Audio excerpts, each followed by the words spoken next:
Oh, we are live. I can see it right on the screen. It says you are live. Hey, we are live. This is How to Build Your Own Home with Keith and Melissa, my most awesome partner and wife forever and ever and a day. I'm in the truck on the way back from a conference that I went to up north.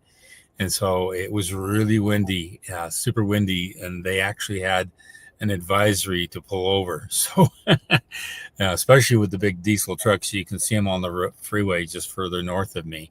So it was great. I want to talk about something because I had a really good conversation with a niece of mine, and she's recently married, has a baby on the way, and they were really concerned with the best direction to go. So I had a really good talk with them, and they have an option to buy something that's used, a home that's built in 2007.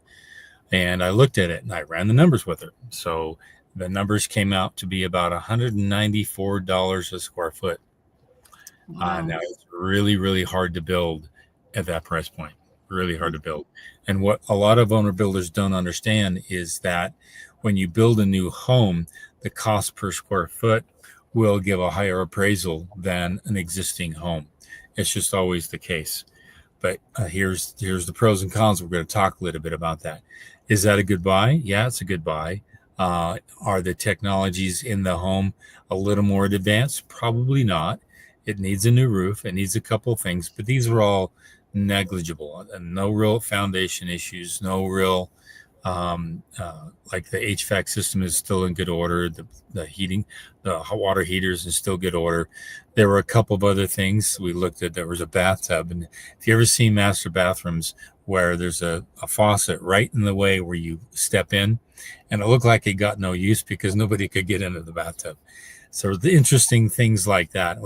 And I told her next time you're in there, go ahead and do a FaceTime with me, and we'll walk through the whole home and give me some close up on some stuff, and then maybe even negotiate the price a little bit down. The price has been dropped already by 24,000 from where it was, and so right now it's kind of a buyer's market for that. I'm sure my wife will chime in on that. Always think about the best value you can get for the moment, because you never know what you're going to run into. My wife and I bought an old home. We restored it, put a new addition on it. So we had the best of both worlds. We were able to rehab and restore an old home, an old 1919 pioneer home. And so we were able to restore something old, keep it classical, and then add something onto it. And then, of course, we live up in the mountains as well. So always look at the real cost per square foot. And if you go to the First Steps course, there's the third module, and I emphasize this a lot. And if you really want to do a comparison, go through that course, the First Steps course, and the third module. It will help you figure out what the real cost is per square foot for a new home in your particular market. Then go look at what the cost per square foot of existing homes is selling for. Now, keep in mind that a home that was built in 2007, 2000, 1995, might price per square foot differently than one that was built in 2020 or 2025, especially something really, really recent. That cost per square foot is going to price a little differently. So when you see them side by side, you say, we can get this new home that's probably 220, 250, or 275, or even higher per square foot. 300. Or even higher. And I've built stuff over $1,000 a square foot, folks. So that's new construction, high-end new construction. Then you look at existing homes and you say to yourself, 300 a square foot, 195 a square foot. And is it really comparable? And you have to look at that very closely. She walked through it. One of the windows had fog in it. The argon gas had gone bad. So that's a new window to replace. You start looking through the real cost of the home, and you start figuring out, I could get this one now. I can add up, and I was able to help her add up some of the costs on some of those things, those repairs to do the home. And even after all that, it was still a good deal. So I gave her some contact for a broker, my broker that my wife uses a lot. So hopefully that will work out. They're going to go through the home and do a FaceTime, and we're going to give some good analysis on that. So keep in mind the opportunities that are out there. I know a lot of people want to build, and it's great. I love it. I want to help people build a home, but I don't want them to lose out on getting into something. And right now, and I'll let my wife chime in on this, it's a different market right now than it was 3 or 4 years ago. Well, even just 6 months ago, it's a different market. Even a year ago, we have more inventory. We're in Southern Utah, so we have more inventory right now. Sellers are willing to make concessions, so you can get a pretty good deal. I have one listing that is just, I can't even believe it. It's $25,000 than what they paid for it, and it's 2 years new. It's a great deal. So we just have a lot of inventory right now, and there's not a lot of buyers in the market because the interest rate is still over 6%, and so people are just kind of sitting and waiting.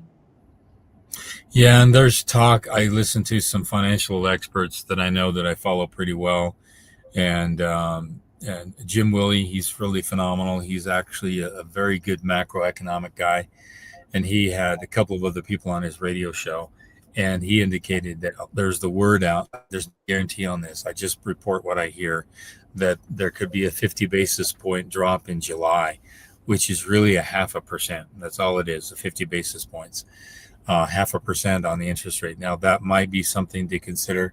I don't tell you what you need to do. I just report on what I'm hearing, and I'm listening to a lot of different people. So that's just a month or two away, a couple of months away. And it's sometimes, if you can't qualify now, you might be able to qualify then. These are things to consider. Always listen to what's going out there. And sometimes the Federal Reserve says one thing and they do another thing. And they did that last year. They said they were going to drop the interest rates. They didn't. They kept them pretty much flat. Yep. You got to be careful with that. What they say is not always what they do. But yeah. Oh, I do want to say one thing about the real estate market right now, that with this just kind of the interest rate around 6%, you can actually ask the seller for closing costs and buy down your rate. It would be better to get that money and buy down the rate for you to get in. And because I have a client right now that the HOA was just a little bit too much for them. And so they bought down the rate, and then their loan debt to income made it possible. And then when the interest rate drops, they can refinance. And right now they're not in a big market with everybody chasing after homes, because if the interest rate drops 0.5% to 1%, there's going to be more buyers in the market, and then we'll get that change again where it's could go into a seller's market. Prices for homes could go up. So it really is a good time if you qualify, and it works into your financial and what you want to create for you and your family to purchase right now. I would look into it's just be aware, and like my wife is saying, just listen to what's going on out there in the market. And one other thing my niece brought up was that they have the capacity to do a 15-year mortgage. And then my brother and I, we kind of talked out of that, because if there's two incomes, it's great, you can pay for it. But if they have a baby and one can't work and it's getting real difficult, then you're stuck with that higher mortgage interest, a 15-year mortgage. And the advice would be to get the 30-year and then still go after paying it off as soon as you possibly can. And that lower mortgage rate or mortgage payment, a monthly payment, is kind of a cushion to fall back on if you need to. My wife and I have been through that. Having a lower mortgage payment allows for those uncertain times. Tyler Kelsch, Smiler. That's my son they're calling there. So again, there's a lot of talk with family, talk with friends, get a good broker, get a good realtor, and talk with them, listen to them, get a feel. And I'm connected through the whole country. I even have a few international people. So if you want a good referral for a realtor, just message me and I can get you a good one in your city. Yeah. And another Let's thing, take a couple of questions. Keith, another thing to think of, on a 15-year mortgage rate, it is a smaller percentage too. So that's kind of hard, but it does bind you pretty tight. Okay. Yeah, it does. Let's see here. Hey, Brady, we're glad to see you. Yeah, Brady has a good comment. Buy when others are Okay. fearful.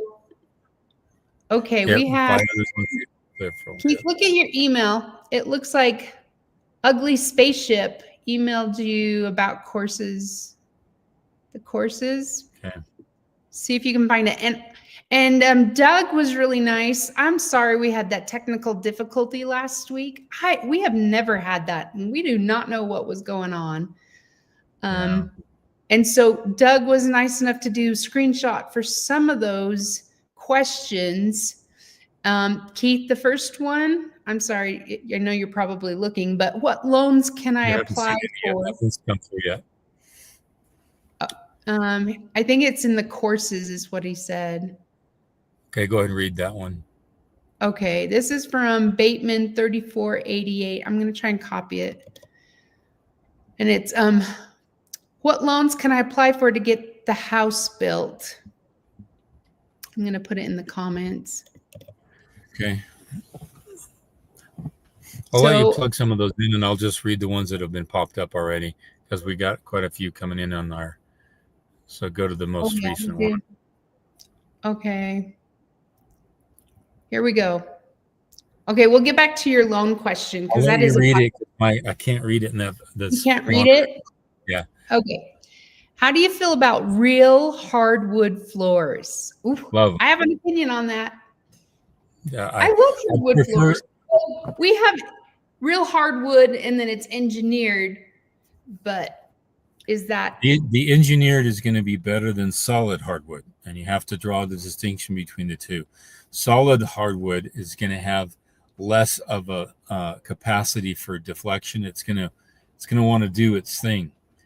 Engineered floor has layers and webbing on it, where it's wood layered on wood, and it's engineered and it can handle temperature fluctuations, humidity fluctuations a lot better than solid wood. I found a company that I liked, and I tried their product, and it was really hard to deal with. It was a floating floor, solid wood, very well engineered, but even so, some of the wood planks would just swell up just a little bit. And this was for a dance floor, so it wasn't working very well. We had to plane some of them down, restain and reseal them. It wasn't easy. So be very careful about solid wood, but engineered wood, and if it's glued down. If it's glued down, you're not going to have the deflection like you will with a floating floor. Floating floors are great. They're quick to put down, but you can't put them underneath vanities and counters and cabinets. It's really, really hard. And if you do, you have to put 1/4 inch around, and you have to hide that cut mark. And so I'm a real big fan of, engineered wood glued down. So. And I like it because you can keep it clean. You can put rugs down if you want rugs, but to me, it gives a warm, cozy feeling into a home than just harsh tiles. We have tile in our bathroom because it's just easy to clean and everything, but I love wood. It's so cozy. Yeah. Okay. I'll let you read that one. This is from David Parker, 2173. Is there an exterior sheeting that won't burn or be eaten by termites and mold? Yeah, it's a treated exterior sheeting. It's the same as your green plate you put on the bottom of your exterior walls. If you don't know that, when you put in the bottom plate and you land it on the J-bolts and you bolt it down to the foundation, that first piece of wood there is what's called a green board or treated lumber. They do have some sheeting that it's more like a plywood, and it's green looking, and it's treated. It's got like a formaldehyde and other treatment products in it. So if you do have some issues with those types of things with your health, you might want to look into that. But you can put that on the exterior. However, I have found that if you treat the bottom 1.5 foot of your OSB, regular wafer board, and I love to use a little thicker wafer board. So if you do treat that with a product for the first foot or so, and keep air and moisture out. That's your weakest point of the foundation, is right underneath there. And when I put a product on my foundation, I have a better blower door test, which is where they come in, pressurize the entire house, seal up the front door, seal up all the vents, and they pressurize the house, and they see how well it holds that pressure. That's called a blower door test. And I get a better, higher rating on my blower door test because I seal that bottom plate and I go at least a foot up, and it really helps with that. Your weakest point for rot and termites is under your windows. And that's where water can hit the window, drain down. If it's not properly flashed and papered and all that kind of stuff, it can hit that OSB. And once it hits that OSB and that substrate, it can actually work its way into it and rot over time. As for fire, I would rather put a good mineral wool on the outside of a home rather than try to get some exterior sheeting. Why put money into an exterior sheeting when you put the money into an exterior insulation that's far more fire retardant than the actual sheeting itself? So always, and I do a lot. That's the new code. The new International Residential Code is for an exterior thermal envelope, and a lot of jurisdictions are starting to adopt that. So look into, and I just found a product I really like. I called a company, and I can't buy it on any local store. I can't buy it through a local supplier without getting them to adopt it. But it's a higher rating compression strength mineral wool. So it has an 80, 120, and 140 high PSI strength. And the reason why I'm asking for that is that if I put a shingle or a small piece of siding on that, when I nail it, it's not going to get indented into the insulation. That the insulation is so rigid, I can actually nail all the way through it and hit the substrate, the sheeting material, through the other side of the insulation. That's what I'm trying to go for. And foam doesn't do it. Foam, polyiso foam is not rigid enough. So I've ordered a sample product of this. It's supposed to come, I hope, in the next week or so. If I test it and it works out right, I'll let everybody know.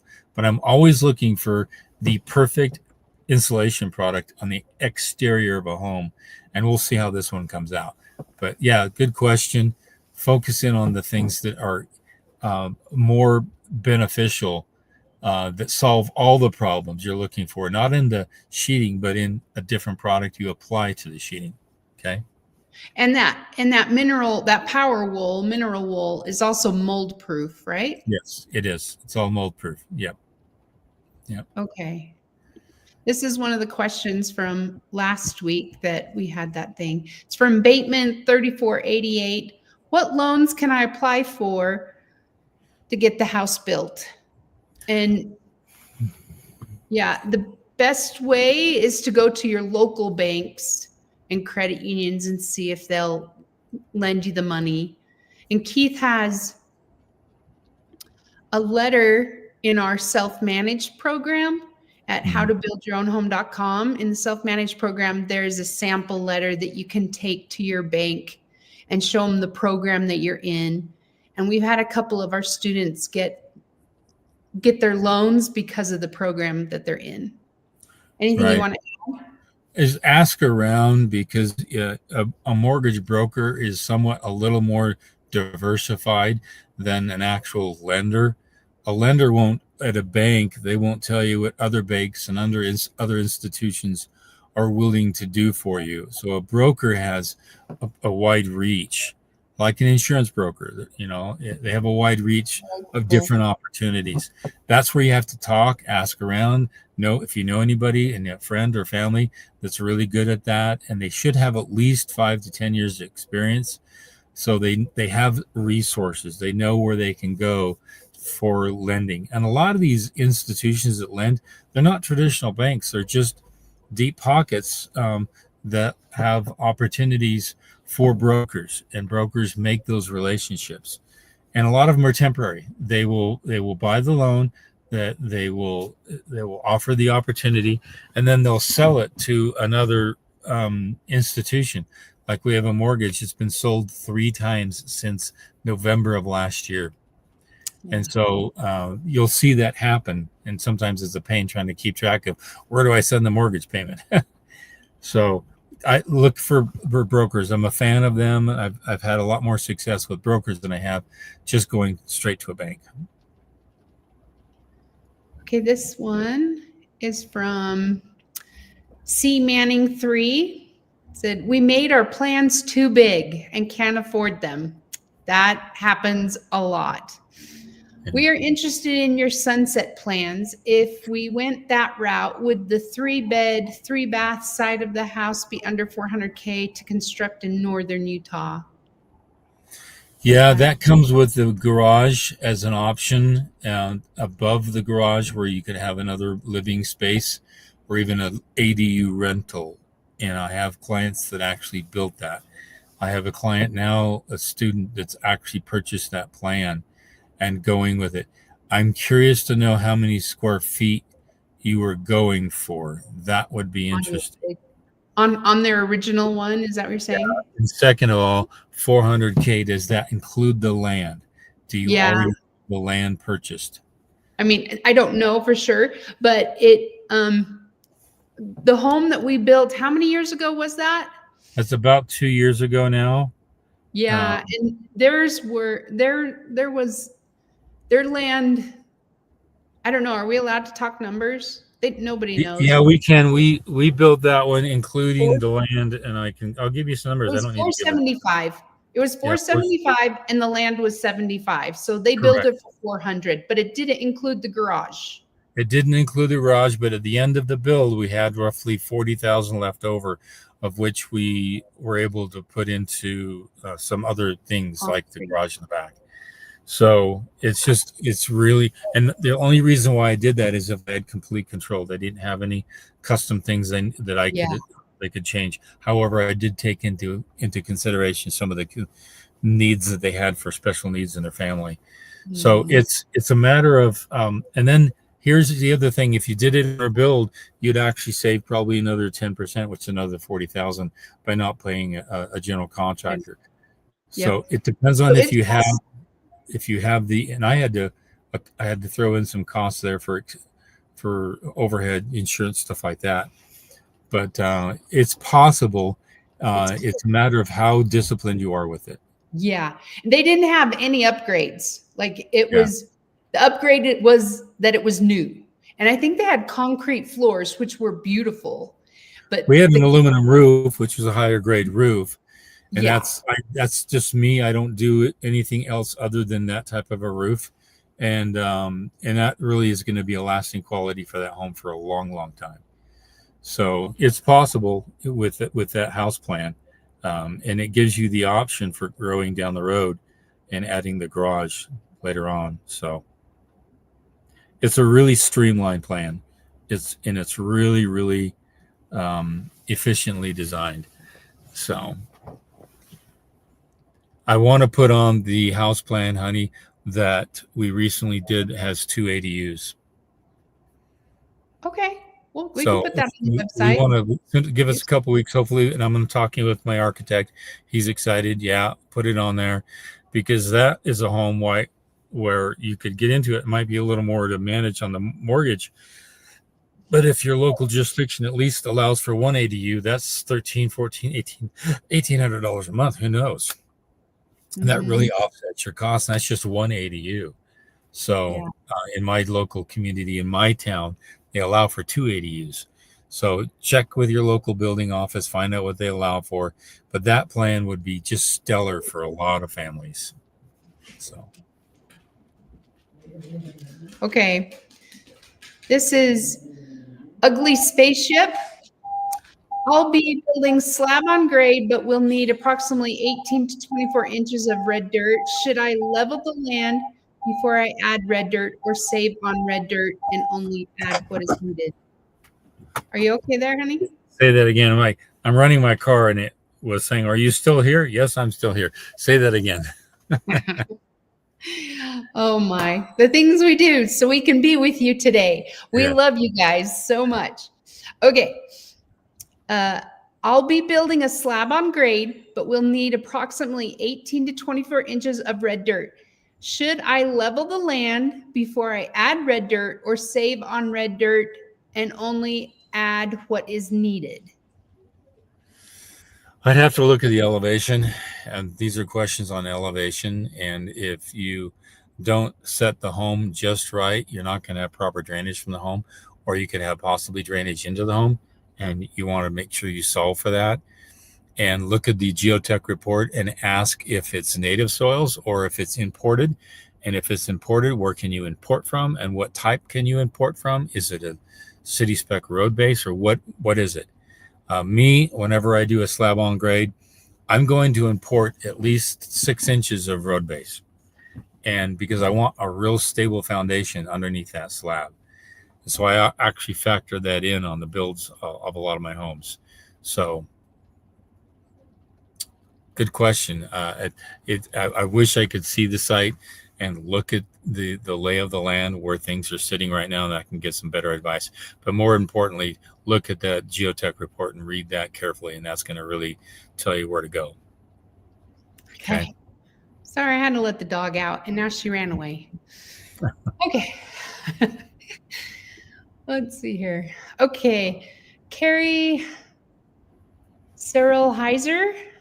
Okay. How important is a high quality, such as exterior mineral wool bats, insulation on a summer house, Northwest Missouri?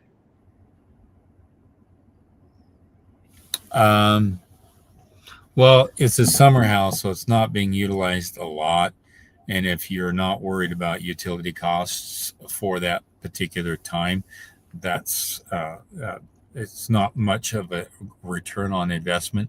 The only real value of that is that it's resale and on its quality of build and on its lasting quality over a period of time. Mineral wool is just a super. I have a home I built in the woods, and it didn't burn down because the mineral wool was probably a 15 to 20% factor in keeping flames and heat from getting into the substrate of the framing. I already had hardy on it, but with the hardy and the mineral wool, I know the mineral wool had a factor in that because I had 1.5 inches of that stuff around the entire envelope of my home. And that's just fire. I'm not talking about mold. I'm not talking about extra R value on the home. That's another R 6.63 on the envelope of the home. These are all values, and it's really hard to communicate that to appraisers. So whenever I have a home that I finish, I do a complete specifications for appraisal. It's in your download section.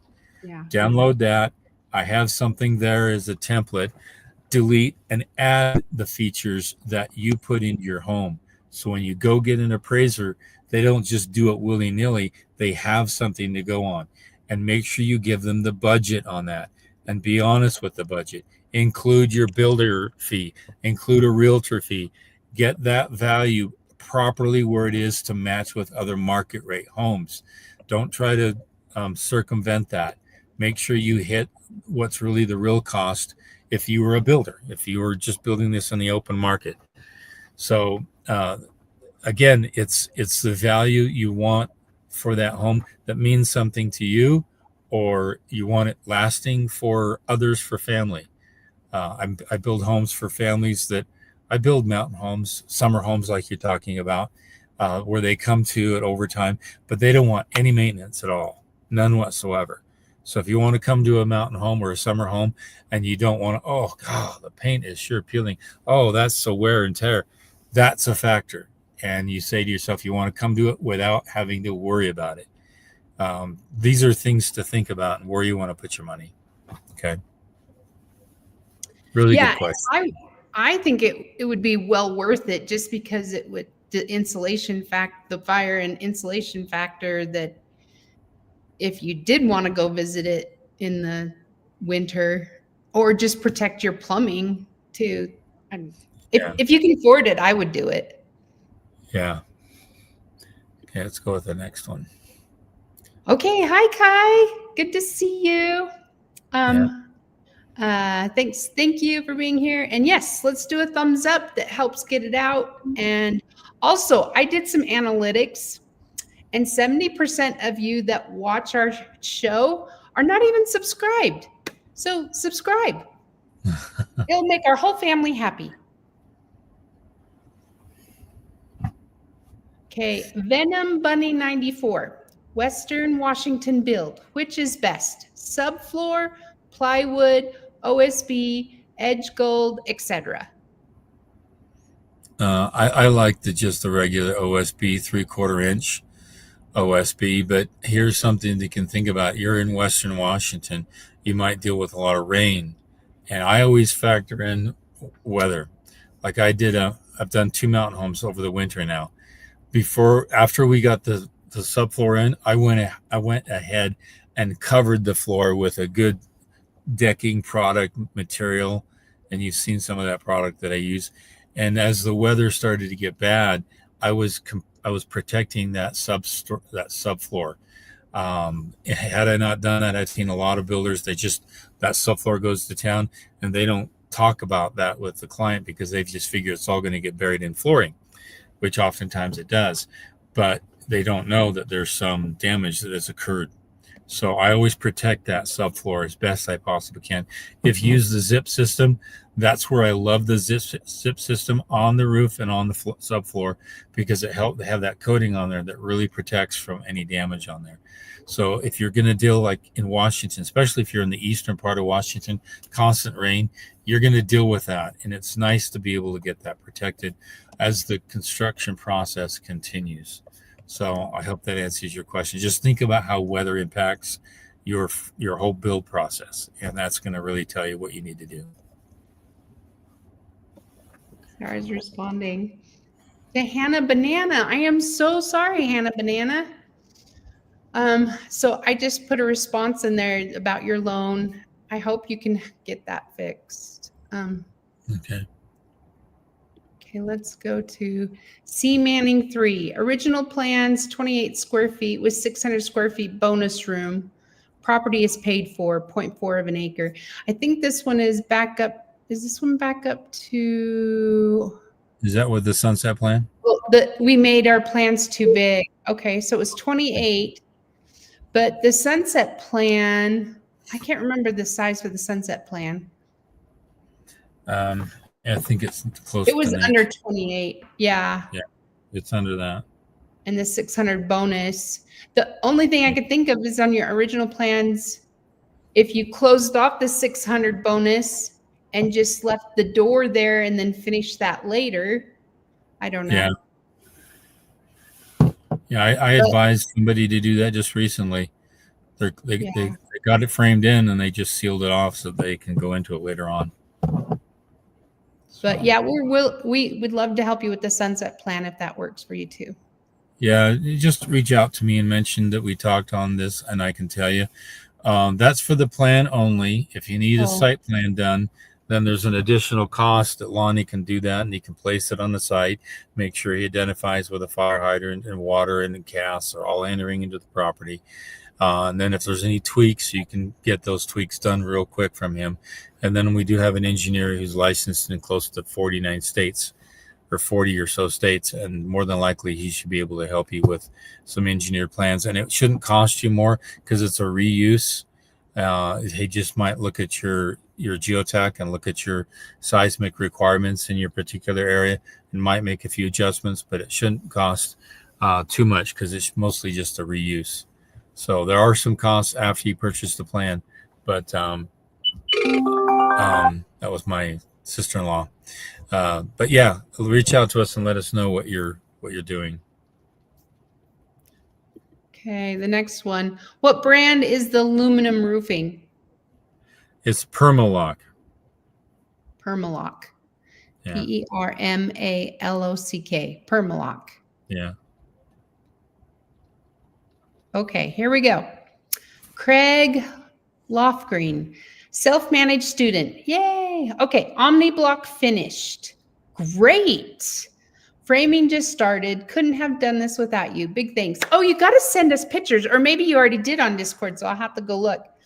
Okay, that is so exciting. I think I have something for you. Let's see. I think I'm learning new things, and I think there is a sound here.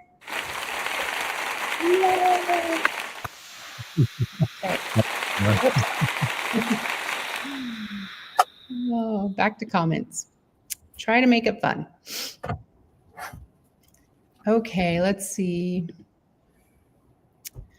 Todd Root 1757. When I find land, hopefully owner financed, what is the length of time for a contract to have a survey and a perk test done? This would be contingency regarding it perks. Maybe 30 days. Yeah, how You need- quickly can you get our guys out there? Is it usually they could get out there 2 weeks, 2-3 weeks?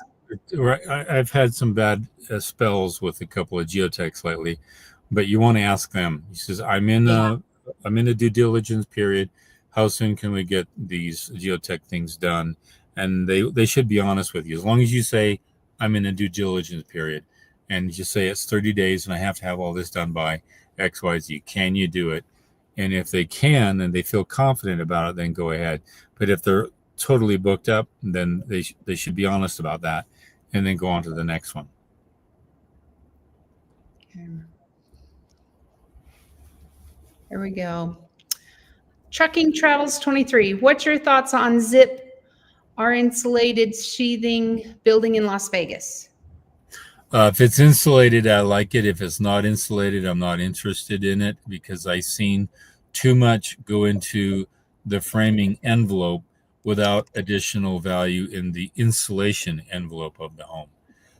For example, I'd much rather get a regular basic, sheeting product on the roof and put the money into better insulation, more insulation, because that's greater value to the home. It's kind of like you can go buy an undergarment, a t-shirt, okay, maybe a simple Fruit of the Loom, or you can get a very high-end, super expensive t-shirt underneath there, but it's really doing the same thing. I'd rather, in a cold day, I'd rather have a sweater on. I'd rather have something that when I walk outside, I'm not going to freeze myself off. So I'm looking for added value for inclement weather. And for example, I think you're in Vegas there. You've got some heat there issues. Now, if you have some additional insulation on the outside, what happens? Heat chases cold. So if the inside of your home is 72 degrees, but it's 110 outside, there's a constant drive to push that heat and track out that cold air on the inside. So if you can have that insulation on the outside, you can actually slow that down, create a thermal break on the outside, again, protecting that thermos, which is really what you're protecting, that cool thermos on the inside of the home. That's more valuable than the sheeting. So go figure. Okay, this is from David Parker, 2173. Does Permalock have a Spanish barrel aluminum shingle? No, they don't. There's other products that do that, and it's a low profile S, but you're not going to get a high profile S tile look with any kind of metal roofing. You might get something low profile, but that's about it. And then you can't walk on it very well because you dent the heck out of it. So if you can, that's where you're going to have to go with terracotta look, just regular tile, cement tile. And of course, there's issues with that. It's a thermal mass you're putting right on your roof, which is absorbing temperatures all day long. And as soon as the sun goes down, that heat on that roof, that tile roof, is going to radiate back into the atmosphere of the attic for hours. It's not going to cool off real quick. So metal roofs will cool off much faster, especially aluminum. And so that's why I like, metal roofs, because they cool off much faster. Okay. The Ma Pearl. Hey, good to see you again. Western Washington, 1458 square foot build, 2-car garage and covered porch. Aluminum shingle with gutters, bid over $42,000. Standing seam over $54,000. Permalock only sells to a couple of companies. Yeah, the aluminum is going to be a lower price than a standing seam, and it's the superior roof to put on. But I'm telling you right now, 1,400 square feet, if that's on one single level, you're probably looking at maybe 18, 14 square. and that's not much. You're paying really, really high dollar amount for labor. Mhm. I bet that the price for materials on that is not even half that. It could be in the $14,000 to $12,000 range for all the materials, and then you're paying a high price for labor. Now, is that fair? No, I like labor to be between 30 and 50%, but once labor gets way over 50%, I start questioning the bid. I start questioning the estimate that's being delivered out there. And a lot of people, I know roofers back east, it's called East Coast Metal Roofing, something like that. And they just charge 60, 70, 80% over the cost of the materials, and they do that in labor, and they get away with it because people have no other means to get that roof. They have no other resources to put that roof on, and they want that roof, and so they'll pay for it. And so I know that if you did asphalt on that, I hate asphalt. I do not like asphalt. In fact, Europe, asphalt is considered a temporary roof in a lot of countries in Europe. They actually consider asphalt equal to ice and water shield, and they just put it on temporarily until the roof is ready to be finished, and then they go put it on something like slate or something permanent on the roof. So you could do that and then come back and do the aluminum later just to get on the home. It's not my recommendation, but and you can get some bids elsewhere. And you can hunt around for labor that knows how to install that, which is kind of hard to find. The only way to really do that and to make it easy is to not have any valleys. If you don't have any valleys on your home, on your roof, then it's easier for people to install that and cut it in just perfect. The minute you have valleys, then it makes installing that roof a little more complicated. So, in that way, somebody said, well, I've done asphalt quite a while. I've done all kinds of roof. Then if there's no valleys to cut in, then it's not that hard. They can easily figure that out. So that's where you could possibly get a crew to come on board, install it. The other last thing they'll mention on there is don't frame a roof that's over an 812 pitch.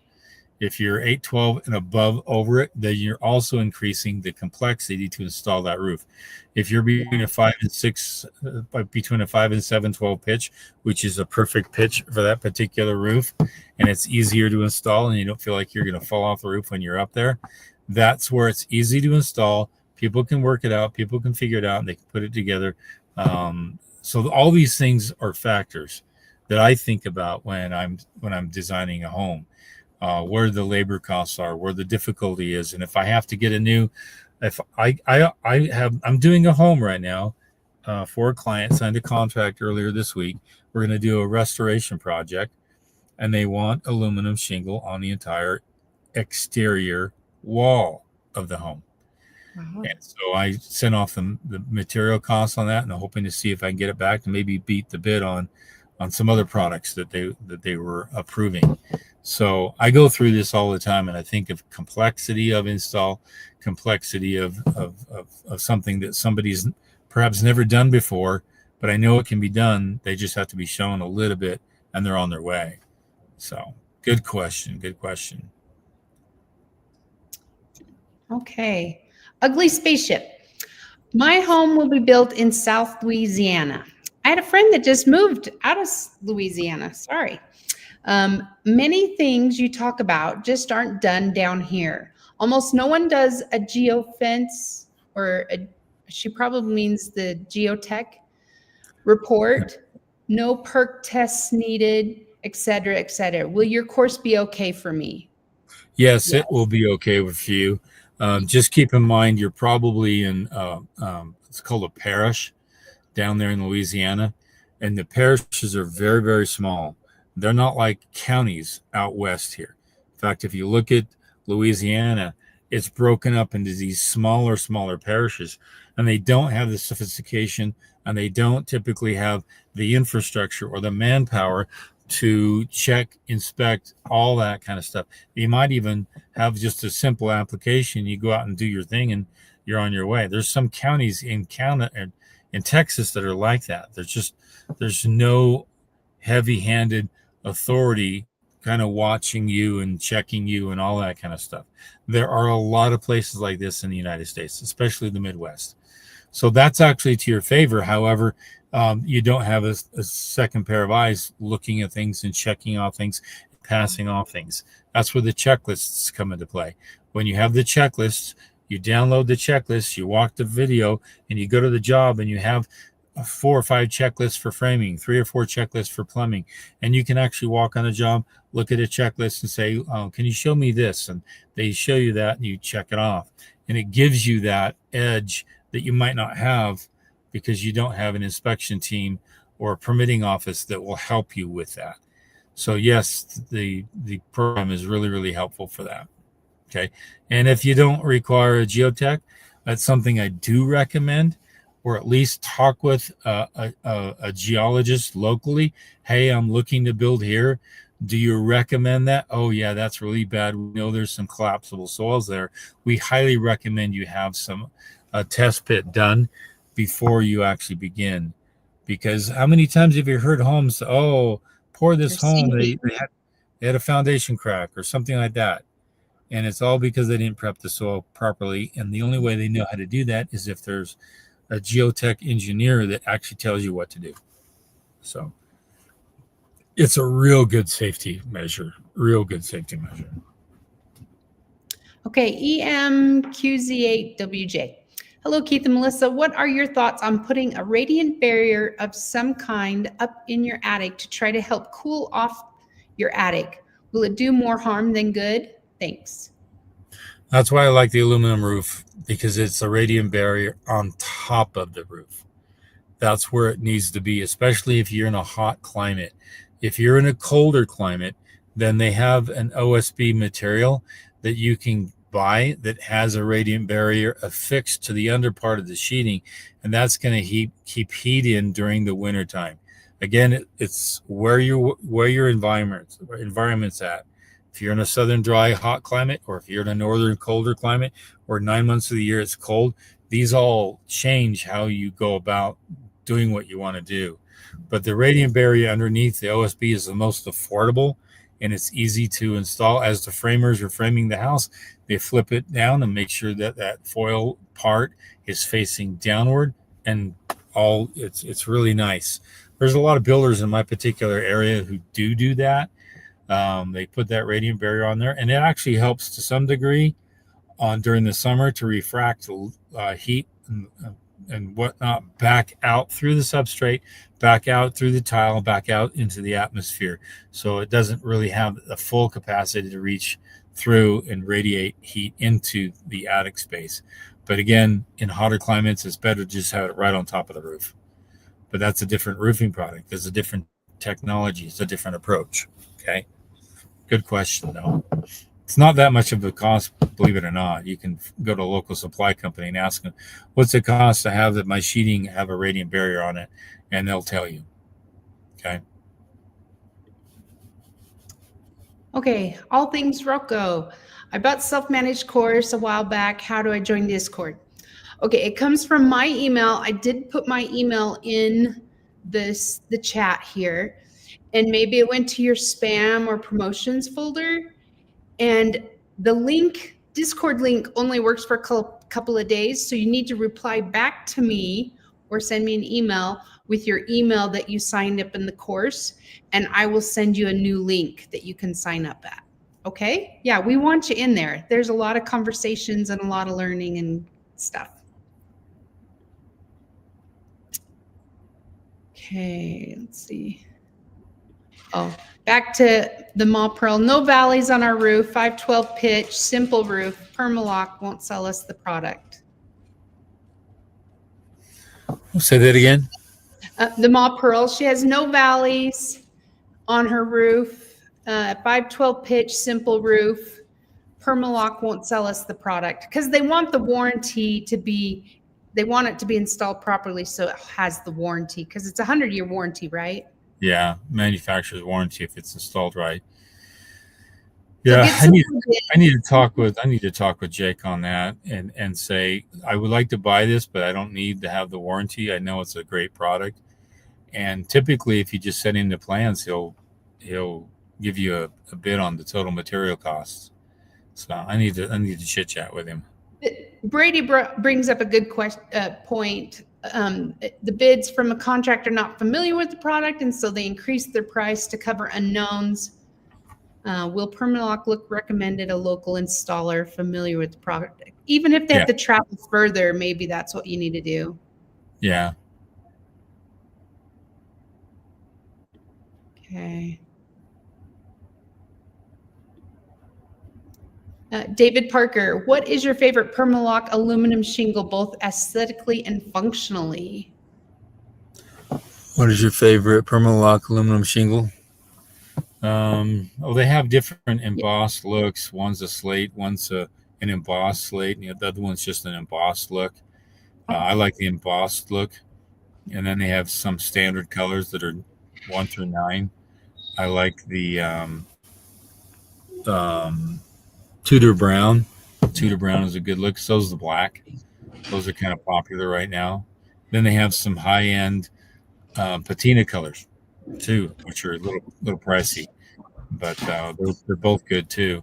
The paint warranty on that roof is a 50-year warranty on paint, which is a lot longer warranty than any asphalt, any tile roof that I've ever seen.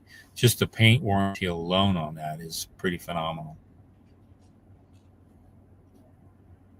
And it's only 40 pounds per square. I don't know if that means anything to you folks, but if you've tried to take one bundle of asphalt shingles on your shoulder, up a ladder, on a roof, it's heavy.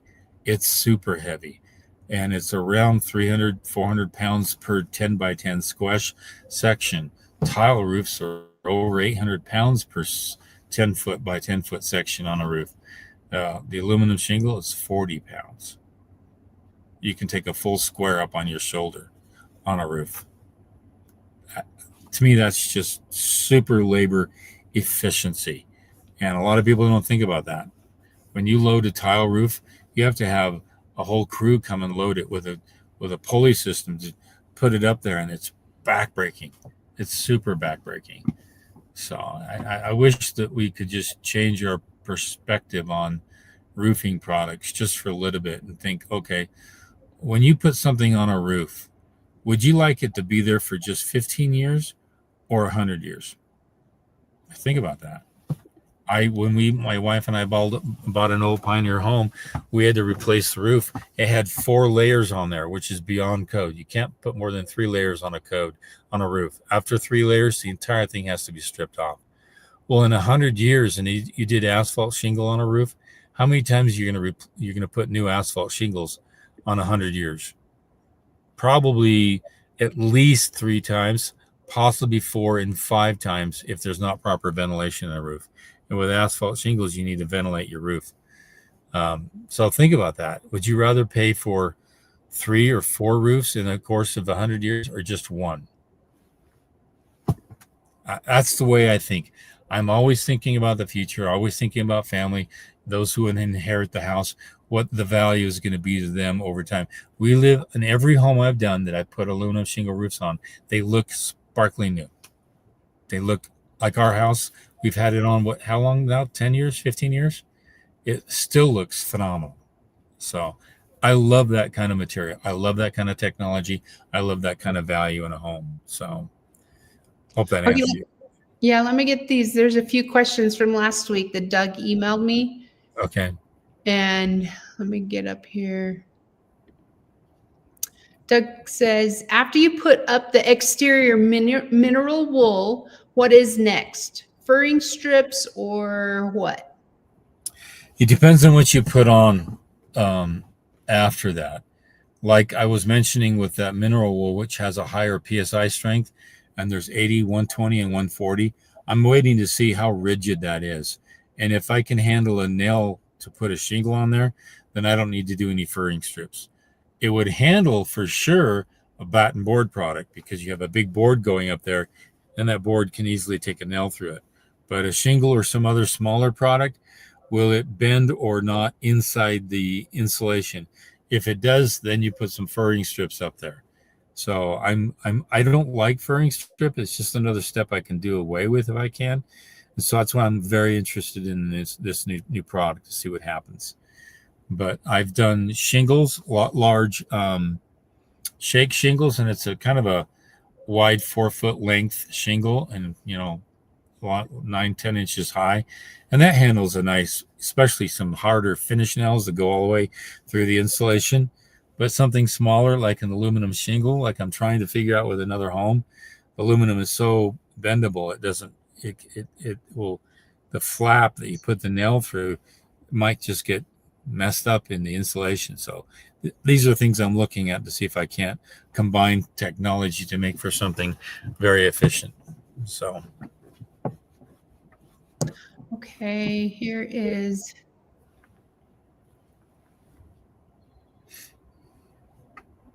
let's see here. This from last week. Parker Nash, ourselves so far, but lining up the trades to speed things up now that the weather is good, documenting the build on a YouTube channel, Ronnie Nash.